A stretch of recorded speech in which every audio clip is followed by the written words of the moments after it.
비 내리던 월요일 아침 출근길 도로 한복판에서 작은 충격음이 울렸습니다. 은색 승용차가 미끄러지며 SUV 범퍼를 살짝 스쳤던 겁니다. 겉보기에는 평범한 교통사고였죠. 운전석에서 내린 여성은 차분히 사과했습니다. 하지만 상대 남자의 표정에는 묘한 웃음이 스쳤습니다. 목이 뻐근한데요. 수리비에 치료비까지 꽤 나올 것 같네요. 사람들 시선이 몰리자 남자는 더 큰 소리로 압박했습니다. 여성은 당황한 듯 고개만 끄덕였죠. 죄송해요. 제가 보상해 드릴게요. 남자는 속으로 계산을 굴렸습니다. 이번에도 쉽게 몇백만 원은 뜯어낼 수 있을 거라고 생각했죠. 하지만 그는 몰랐습니다. 눈앞의 여자가 결코 만만한 상대가 아니라는 사실을요. 그녀의 가슴 안쪽에는 이미 작은 녹음기가 작동하고 있었고 핸드백 속 명함에는 놀라운 직업이 적혀 있었습니다. 서울지방법원 판사 한서영이라는 이름과 함께 말이죠. 영상 시청 전 구독과 좋아요 눌러주세요. 서울 동부교차로 오전 8시 30분입니다. 새벽부터 내린 비가 아스팔트를 미끄럽게 만들었습니다. 출근 시간 교통량은 평소보다 훨씬 복잡했죠. 한서영은 42살 15년째 법관으로 일하고 있는 베테랑 판사였습니다. 오늘도 여느 때처럼 차분히 운전하며 법원으로 향하고 있었죠. 신호를 지키며 천천히 달리던 그녀의 은색 승용차 앞으로 검은색 SUV가 갑자기 끼어들었습니다. 쿵! 부딪히는 소리는 그리 크지 않았습니다. 하지만 사고는 사고였죠. 서영은 우산도 쓰지 못한 채 재빨리 차에서 내렸습니다. 빗방울이 어깨를 적셨지만 신경 쓸 겨를이 없었습니다. 괜찮으세요? 다치신 곳은 없으시죠? 상대를 먼저 걱정하는 것이 그녀의 습관이었습니다. 법정에서도 늘 상대방의 입장을 먼저 헤아리곤 했으니까요. 그러나 돌아온 건 예상치 못한 고성이었습니다. 차간 거리도 못 지키고 운전해요? 완전 바가 났잖아. 남자의 이름은 조민수였습니다. 45살 정도로 보이는 건장한 체격의 사내였죠. 그는 갑자기 목을 움켜쥐며 과장된 신음을 흘렸습니다. 마치 연기하듯 지나가는 시민들에게 보이려는 듯 했습니다. 아이고, 목이 뻐근해. 어깨까지 아프네요. 이거 큰일 났어요. 서영은 순간 당황했습니다. 하지만 오랜 법관 경험이 그녀를 진정시켰죠. 차분히 휴대폰을 꺼내 차량 파손 부위를 촬영하기 시작했습니다. 범퍼 모서리의 작은 흠집, 번호판 주변의 미세한 스크래치까지 놓치지 않고 기록했죠. 사진은 왜 찍어요? 조민수의 목소리에 약간의 긴장감이 섞였습니다. 보험 처리에 필요하니까요. 현장 기록을 남겨두는 게 좋잖아요. 서영의 침착한 대답에 민수의 눈빛이 미묘하게 흔들렸습니다. 그는 속으로 빠르게 계산을 굴렸죠. 여자 혼자고 겁먹은 것 같으니까 이번에도 몇백은 뜯어낼 수 있을 거야. 경찰 부르기 전에 합의로 끝내면 되겠군. 빗물이 두 사람의 옷깃을 적시고 있었습니다. 주변 차량들이 경적을 울리며 서둘러 지나갔죠. 일단 차를 길 옆으로 빼죠. 교통정체가 심해지고 있네요. 서영의 제안은 합리적이었습니다. 민수도 고개를 끄덕였지만 그의 표정에는 여전히 계산적인 미소가 어려 있었습니다. 두 대의 차량이 인근 공영주차장으로 이동했습니다. 서영은 차에서 내리자마자 다시 휴대폰을 들었죠. 이번에는 사진이 아니었습니다. 통화를 거는 척하며 녹음 기능을 켰습니다. 보험사에 연락해야겠어요. 하지만 실제로는 전혀 다른 번호를 누르고 있었습니다. 그녀의 오랜 경험이 이 상황의 이상함을 포착했거든요. 민수는 그런 그녀의 행동을 눈여겨보며 다시 목을 감쌌습니다. 목이 정말 아파요. 병원 가서 검사 받아야겠어요. 15분쯤 지나자 검은 정장을 입은 여성이 나타났습니다. 그녀는 명함을 내밀며 자신을 손해사정인 장세라라고 소개했습니다. 40살 정도로 보이는 단정한 인상이었죠. 안녕하세요. 보험사에서 나왔습니다. 하지만 서영의 예리한 눈에는 이상한 점들이 포착되기 시작했습니다. 세라의 시선이 유난히 조민수의 차량에만 머물렀거든요. SUV 범퍼는 여러 각도에서 꼼꼼히 촬영했습니다. 심지어 돋보기까지 꺼내며 미세한 흠집도 놓치지 않으려 했죠. 반면 서영의 차량은 대충 몇 장 찍고 넘어갔습니다. 마치 형식상 하는 일처럼 말이에요. 손상 정도가 꽤 심각하네요. 세라가 조민수의 차를 가리키며 말했습니다. 하지만 실제로는 작은 스크래치에 불과했죠. 서영은 조용히 상황을 지켜보았습니다. 15년간 수많은 재판을 진행하며 기른 관찰력이 발동한 겁니다. 과실은 100% 이쪽이죠. 장세라는 서영 쪽을 단호하게 가리켰습니다. 현장 조사도 제대로 하지 않은 채 성급한 결론을 내린 거였어요.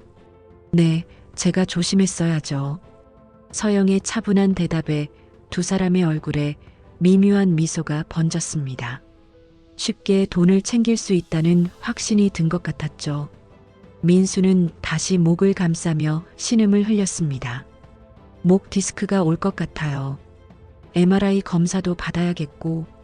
그의 연기는 점점 더 과장되어 갔습니다. 지나가는 사람들이 힐끔힐끔 쳐다볼 정도였죠. 경찰 신고는 굳이 필요 없을 것 같네요. 절차만 복잡해져요. 조민수가 서둘러 말을 끊었습니다. 세라도 고개를 끄덕이며 동조했죠. 맞아요. 간단한 접촉사고인데 경찰까지 부를 필요는 없죠. 서영은 잠시 망설이는 듯 했습니다. 그리고 천천히 고개를 끄덕였어요. 알겠어요. 그럼 어떻게 처리하면 될까요? 하지만 속으로는 모든 발언을 기억하고 있었습니다. 녹음기는 여전히 작동 중이었고 그녀의 법관으로서의 직감이 경보를 울리고 있었거든요. 민수와 세라는 서로 눈빛을 주고받았습니다. 마치 오래 호흡을 맞춘 듯한 자연스러움이었어요. 일단 견적부터 받아보죠. 그리고 치료비 문제도 있고. 민수의 목소리에 기대감이 섞였습니다. 서영은 조용히 두 사람을 바라보며 생각했습니다. 이런 수법을 몇 번이나 써먹었을까? 그녀의 직업은 단순한 회사원이 아니었습니다. 수년간 교통 관련 민사 사건을 수없이 다뤄온 지방법원 판사였거든요. 이런 패턴의 사기는 이미 법정에서 여러 번 목격했던 익숙한 수법이었습니다. 그날 저녁 서영은 자택 서재에서 오래된 노트북을 열었습니다. 사건 메모를 정리하고 현장 사진을 폴더별로 분류했습니다. 그리고 낮에 녹음한 대화 내용까지 꼼꼼히 검토했죠. 조민수, 장세라. 두 사람의 이름을 적으며 무언가 떠오르는 게 있었습니다. 어디선가 들어본 듯한 느낌이었어요. 서영은 법원 동기인 한지훈에게 전화를 걸었습니다. 그는 현재 형사부에서 일하고 있어서 이런 사건에 밝았거든요. 지훈아, 혹시 조민수라는 이름 들어본 적 있어? 전화기 너머로 키보드 치는 소리가 들렸습니다. 잠시 뒤 지훈의 목소리가 돌아왔어요. 있어. 그것도 아주 많이. 지난 3년 동안 유사 사건에 30건 넘게 등장한 인물이야. 서영의 눈빛이 날카로워졌습니다. 대부분 어떻게 끝났어? 합의로 마무리됐지. 피해자들이 겁먹고 돈 주고 끝낸 거야. 패턴이 거의 똑같아. 지훈의 설명을 들으며 서영은 고개를 끄덕였습니다. 역시 직감이 맞았던 거죠. 장세라는 어때? 그 여자도 마찬가지야. 가짜 손해사정인으로 활동하면서 사건을 조작해왔어. 둘이 한 팀인 것 같더라고. 패턴이 명확해졌습니다. 가벼운 접촉사고를 유도하고 피해자를 위축시킨 다음 합의금을 요구하는 수법이었어요. 서영은 더 확실한 증거를 확보하기 위해 경찰대학 출신인 교통조사관 이은정에게도 연락했습니다. 은정아, 도움이 필요해. 보험 사기건인 것 같은데. 당연히 도와야지. 그런 놈들 정말 용서 못해. 이번에 끝장을 내자. 이은정의 단호한 대답이 서영에게 힘이 되었습니다. 내일 오전에 만날 수 있어? 물론이지. 증거 수집 방법부터 체포 계획까지 다 짜보자고. 전화를 끊은 서영은 곧장 다음 만남 장소를 정했습니다. 호텔 로비 카페로 정한 이유가 있었어요. CCTV가 사각지대 없이 설치된 곳이었고 음성 녹음도 깨끗하게 될 만한 조용한 환경이었거든요. 서영은 가짜 합의서를 준비하기 시작했습니다. 민수 일당이 원하는 대로 움직여주되 결정적인 순간에 함정에 빠뜨릴 계획이었죠. 밤이 깊어가며 그녀의 책상 위에는 치밀한 작전이 완성되어 갔습니다. 조민수는 속고 있었지만 서영은 이미 완벽한 덫을 준비하고 있었던 겁니다. 토요일 오후 2시 호텔 로비 카페였습니다. 서영은 작은 핸드백 하나만 들고 구석진 테이블에 앉아 있었습니다. 평상시보다 수수한 옷차림으로 변장했죠. 봉투 안에는 현금 대신 신문지를 넣어두었습니다. 겉으로는 돈이 들어있는 것처럼 보이게 만들었어요. 가슴 안쪽에는 초소형 카메라가 숨겨져 있었습니다. 이은정이 특별히 구해준 최신 장비였죠. 조민수가 목에 보호대를 감고 나타났습니다. 연기를 위한 소품까지 준비해 온 것 같았어요. 정말 고생 많으셨어요. 병원비가 생각보다 많이 나왔네요. 그가 내민 영수증들을 보니 가짜인 게 한눈에 보였습니다. 병원 이름도 실제로 존재하지 않는 곳이었죠. 합의서만 쓰면 일이 깔끔하게 정리될 거예요.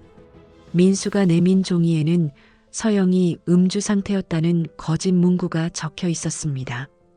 심지어 혈중 알코올 농도까지 조작해 놓았어요. 전술을 마시지 않았는데요. 서영이 조심스럽게 이의를 제기했습니다. 아, 그건 법적 효력을 높이는 장치일 뿐이에요. 형식상 그런 거니까 신경 쓰지 마세요. 민수의 설명은 더욱 황당했습니다.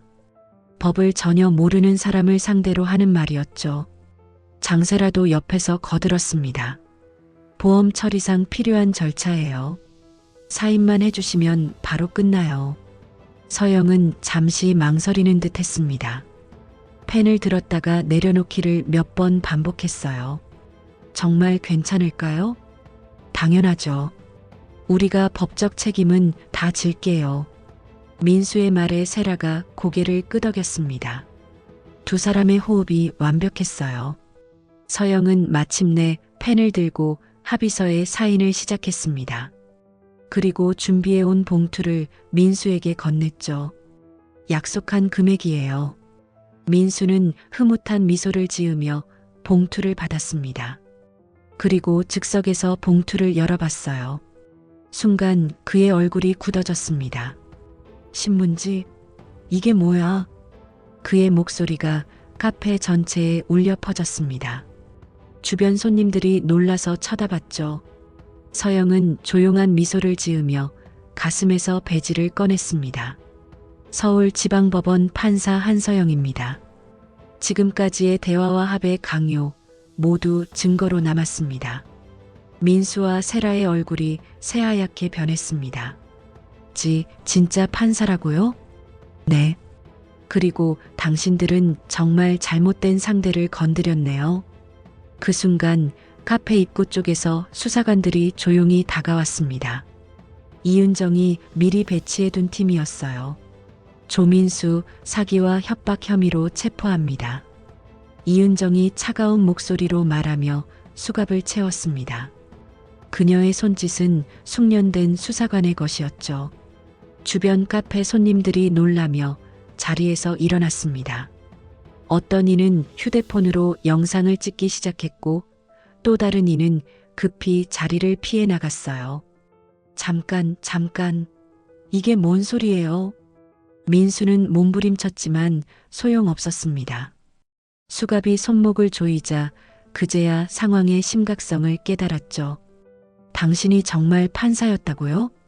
그의 목소리에는 믿을 수 없다는 당황함이 가득했습니다. 지금까지 속여왔던 수많은 피해자들과는 전혀 다른 상대였던 거예요. 네, 서울지방법원에서 15년째 재판을 담당하고 있습니다. 그리고 당신은 정말 잘못된 상대를 건드렸군요. 서영의 침착한 대답이 카페 안을 조용하게 만들었습니다. 그 순간 카페 반대편에서도 소동이 벌어졌습니다. 장세라 역시 다른 수사팀에 의해 체포되고 있었거든요. 이윤정 경위입니다. 장세라, 당신도 사기 방조 혐의로 체포합니다. 세라는 얼굴이 새하얗게 질린 채 저항조차 하지 못했습니다. 완벽하다고 생각했던 그들의 계획이 순식간에 무너져 내린 거였죠. 우리가 뭘 잘못했다는 거예요? 그냥 사고 처리를 도와준 건데. 세라가 마지막 발악을 해봤지만 소용없었습니다. 가짜 손해사정인 자격증으로 활동한 것부터가 사기입니다. 게다가 조작된 병원 영수증까지 증거로 확보했어요. 이은정이 비닐봉투에 든 증거물들을 보여주자 세라의 어깨가 축 처졌습니다. 호텔 로비는 순식간에 아수라장이 되었습니다. 호텔 직원들이 나서서 다른 손님들을 안내했고 경찰 차량의 사이렌 소리가 멀리서 들려왔어요. 민수는 연행되면서도 계속 중얼거렸습니다. 이럴 리가 없어. 완벽한 계획이었는데. 하지만 서영은 이미 모든 것을 예상하고 있었습니다. 법관으로서 수많은 사기 사건을 다뤄본 경험이 있었거든요. 카페 매니저가 다가와서 죄송하다며 인사했습니다. 괜찮으시죠? 이런 일이 저희 호텔에서 벌어져서 정말 송구합니다. 아니에요. 오히려 CCTV 덕분에 완벽한 증거를 확보할 수 있었어요. 서영은 미소를 지으며 매니저를 안심시켰습니다. 이은정이 수갑을 채운 두 사람을 경찰차로 호송하면서 서영에게 말했습니다. 이제 본격적인 수사가 시작이야. 이놈들 뒤에 더 큰 조직이 있을 가능성이 높거든. 서영의 표정이 진지해졌습니다. 단순한 개별 범죄가 아닐 수도 있다는 뜻이었거든요. 얼마나 큰 규모일까? 최소한 수십 명은 피해를 봤을 거야. 그리고 이런 수법을 쓰는 다른 팀들도 있을 수 있어. 그러나 이 사건은 단순한 개인 범죄가 아니었습니다. 뒤에는 훨씬 더 큰 그림이 숨어 있었던 거죠.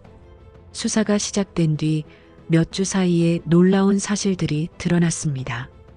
조민수 일당은 지난 3년 동안 무려 47건의 접촉사고를 위장해왔던 겁니다. 피해자는 대부분 노인이나 초보 운전자 그리고 여성들이었어요. 이은정이 서영에게 수사 결과를 보고했습니다. 정말 치밀했어. 피해자들을 골라서 범행을 저질렀더라고. 수사실에서 공개된 피해 명단을 보니 가슴이 무거워졌습니다. 적게는 200만 원, 많게는 1000만 원까지 합의금을 빼앗겼거든요. 특히 한 할머니의 사연은 더욱 가슴 아팠습니다. 75살 김순자 할머니는 손녀 대학 등록금을 위해 10년 동안 모아둔 500만 원을 모두 잃었어요. 병원비랑 차 수리비 내라고 하니까 어쩔 수 없었어요. 경찰에 신고하면 더 큰일 난다고 겁을 주더라고요. 할머니의 진술을 들으며 서영은 분노를 느꼈습니다. 가장 약한 사람들을 노린 비열한 범죄였거든요. 이런 사람들은 반드시 뿌리까지 뽑아야 합니다. 서영의 단호한 말에 이은정이 고개를 끄덕였습니다.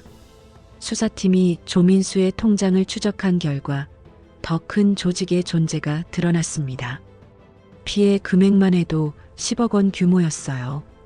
이 돈이 다 어디로 갔는지 추적해봐야겠어. 벌써 하고 있어. 그런데 정말 치밀하게 돈 세탁을 했더라고. 언론들이 이 사건에 주목하기 시작했습니다. 저녁 뉴스 메인으로 보도되면서 사회 전체가 들썩였어요.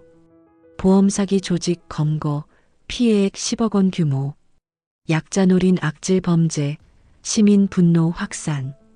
뉴스를 본 시민들은 분노했습니다. 특히 비슷한 피해를 당했던 사람들의 추가 신고가 이어졌어요. 저도 당했어요. 3년 전에 똑같은 수법으로. 우리 어머니도 피해자예요.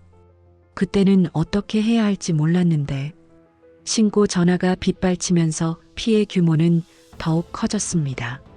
서영은 집에서 뉴스를 보며 복잡한 심정이었습니다. 다행히 범인들을 잡기는 했지만 이미 피해를 본 사람들의 상처는 쉽게 아물지 않을 테니까요. 그날 밤 서영의 휴대폰이 울렸습니다. 낯선 번호였지만 받아보니 김순자 할머니였어요. 판사님, 정말 고맙습니다. 뉴스 보니까 제가 당한 것도 똑같은 수법이더라고요. 할머니의 떨리는 목소리에서 안도감이 느껴졌습니다. 할머니, 걱정 마세요. 피해보신 돈 다시 찾을 수 있을 거예요. 그보다도 이런 나쁜 사람들이 잡혀서 다행이에요. 다른 분들은 더 이상 피해 안 당하겠죠? 할머니의 말에 서영은 마음이 뜨거워졌습니다. 본인이 피해자임에도 다른 사람들을 먼저 걱정하는 마음씨였거든요.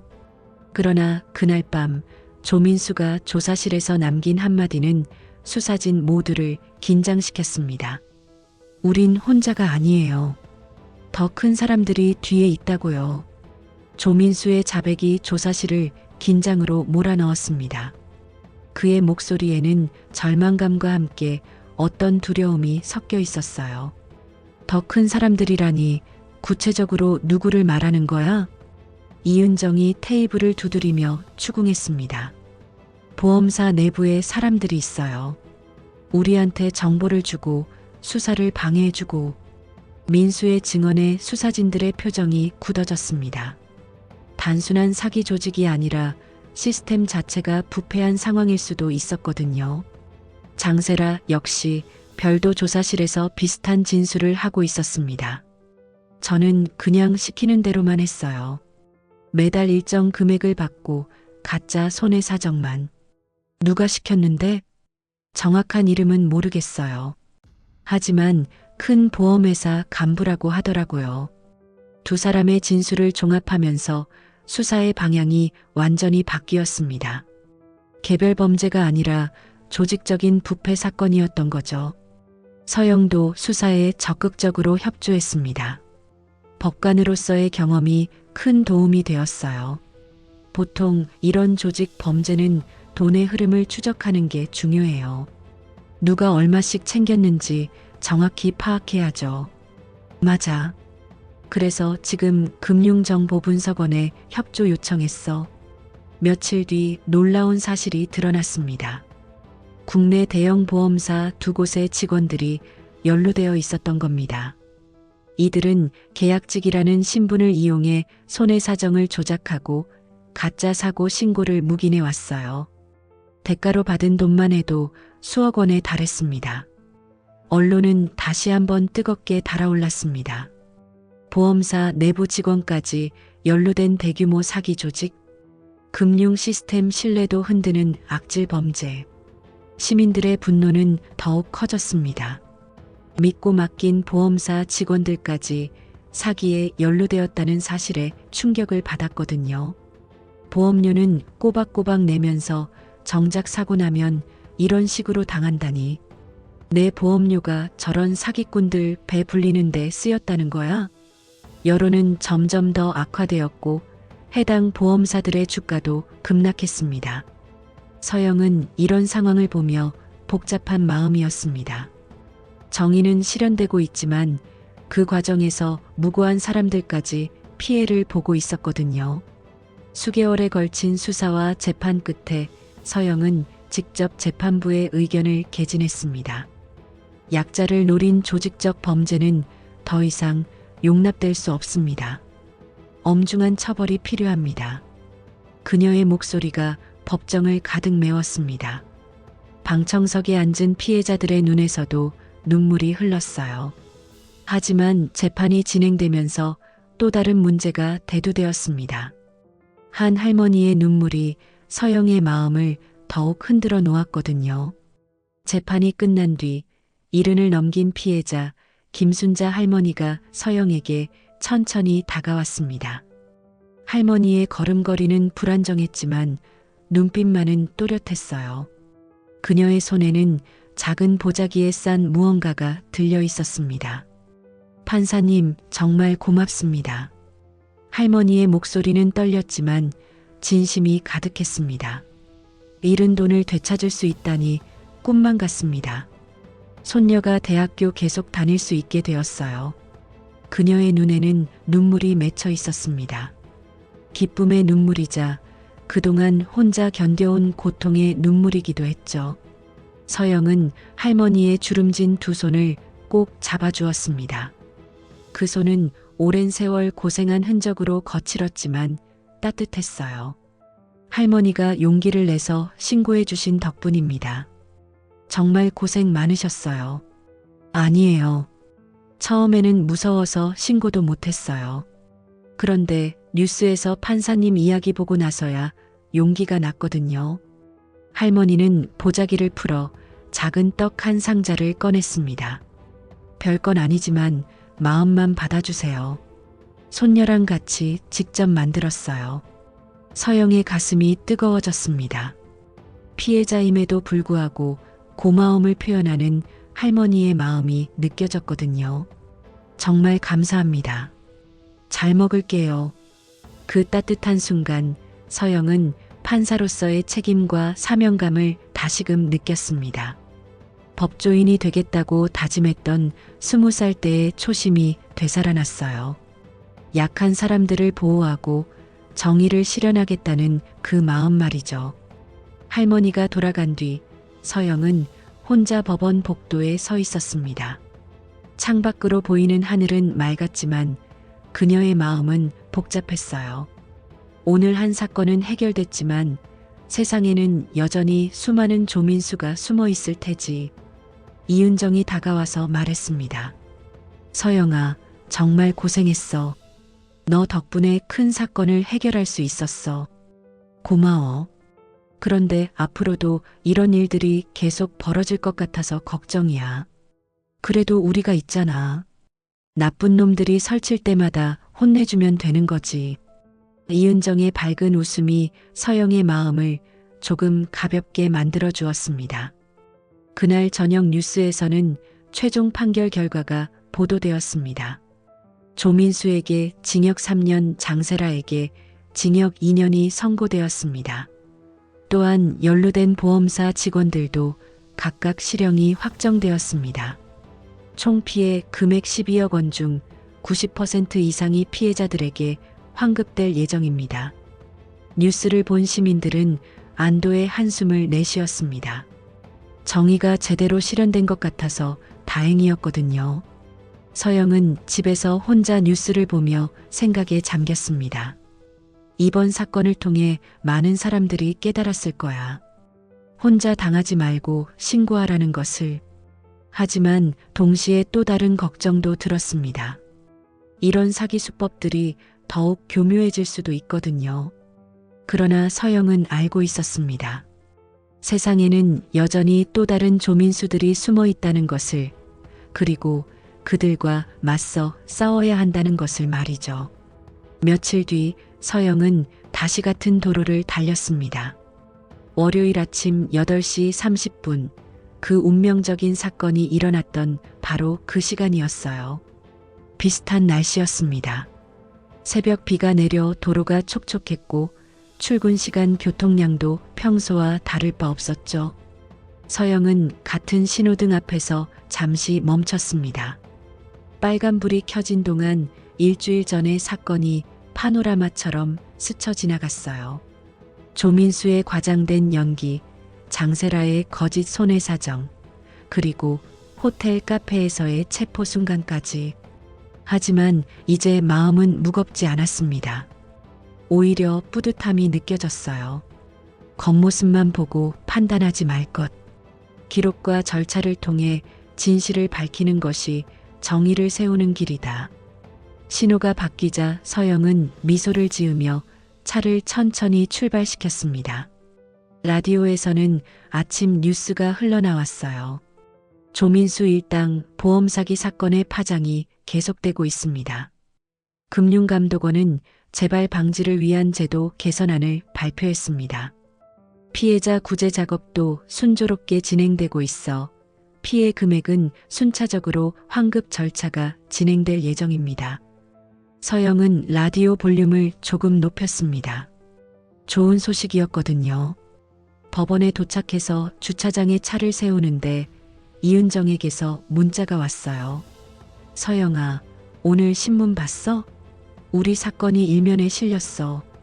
정말 자랑스럽다. 서영은 웃음을 지으며 답장을 보냈습니다. 고생한 보람이 있네. 점심때 만나자. 법원 계단을 올라가면서 서영은 오늘도 새로운 사건들이 기다리고 있을 거라는 생각을 했습니다. 어떤 사건이든 공정하고 정의롭게 판결하겠다는 다짐을 새롭게 했어요. 법정에 들어서자 오늘의 첫 번째 사건 관계자들이 기다리고 있었습니다. 교통사고 관련 민사소송이었어요. 서영은 자료를 꼼꼼히 검토하며 재판을 준비했습니다. 모든 사건에는 진실이 있다. 그리고 그 진실을 밝히는 것이 나의 역할이다. 재판이 시작되기 전 서영은 마음속으로 다짐했습니다. 약자를 노리는 사람들이 있다면 언제든 정의는 반드시 승리할 것이라고. 그리고 자신이 그 정의의 한 축을 담당하고 있다는 자부심을 가지고. 법정 문이 열리고 기립이라는 목소리가 울려 퍼졌습니다. 서영은 당당히 판사석에 앉아 망치를 들었어요. 재판을 시작하겠습니다. 그녀의 목소리는 확신에 차 있었고 법정 안의 모든 사람들에게 신뢰를 주었습니다.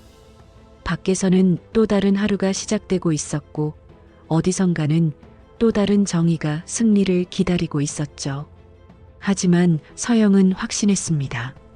진실과 정의는 결코 사라지지 않는다는 것을, 그리고 그것을 지키는 사람들이 있는 한 세상은 조금씩 더 나아질 거라는 것을 말이에요. 오늘 사연은 여기까지입니다. 좋아요와 구독 부탁드리고 오늘도 행복한 하루 보내세요. 지금 어디서 시청하고 계신지 댓글로 적어주신다면 다음 영상에 반영해서 불러드리도록 하겠습니다. 감사합니다.